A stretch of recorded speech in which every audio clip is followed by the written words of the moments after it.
वो कहते हैं ना कि जब मुसीबत पड़ती है तो दुश्मन को भी गले लगाना पड़ता है। ठीक वैसा ही हो रहा है। बीते दिनों जब ममता बनर्जी दिल्ली दौरे पर आई तो विपक्ष से मिलने के बजाय दीदी ने इस बार अपनी पार्टी ही बदल ली।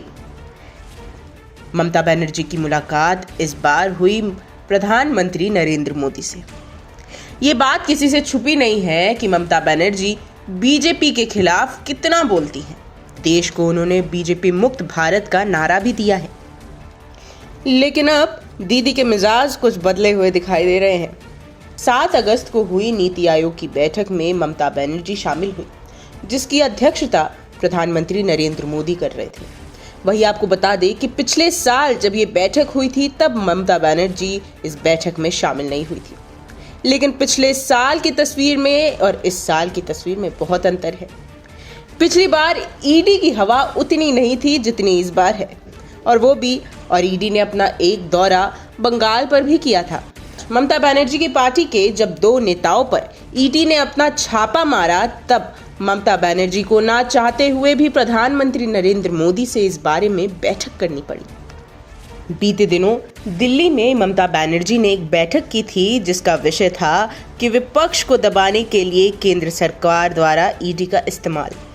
ये बात किसी से छुपी नहीं है कि जहां जहां भाजपा अपनी सरकार नहीं बना पाई वहां वो ईडी को भेज रही है, या फिर यूं कहे कि ईडी से छापा पड़वा रही है।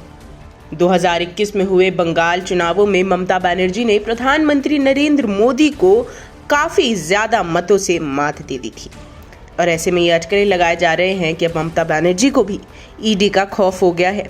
कहीं अगली घंटी, कहीं अगली दस्तक ईडी की ममता बनर्जी के निवास पर ही ना हो जाए। ममता बनर्जी विपक्ष की उन नेताओं में से एक है जो कभी भी भाजपा पर निशाना साधने से नहीं चूकती है।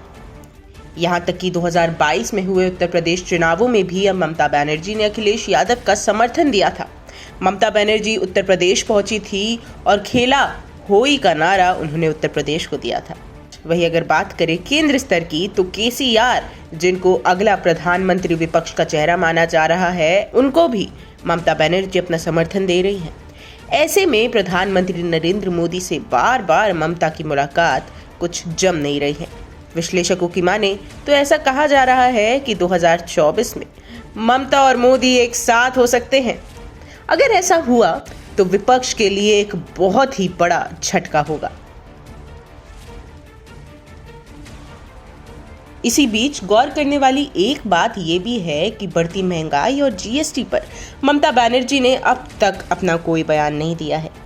घर घर तिरंगा को लेकर भी ममता बनर्जी अब तक चुप है। ऐसे में ममता बनर्जी की ये चुप्पी कई से अटकलों को हवा दे रही है।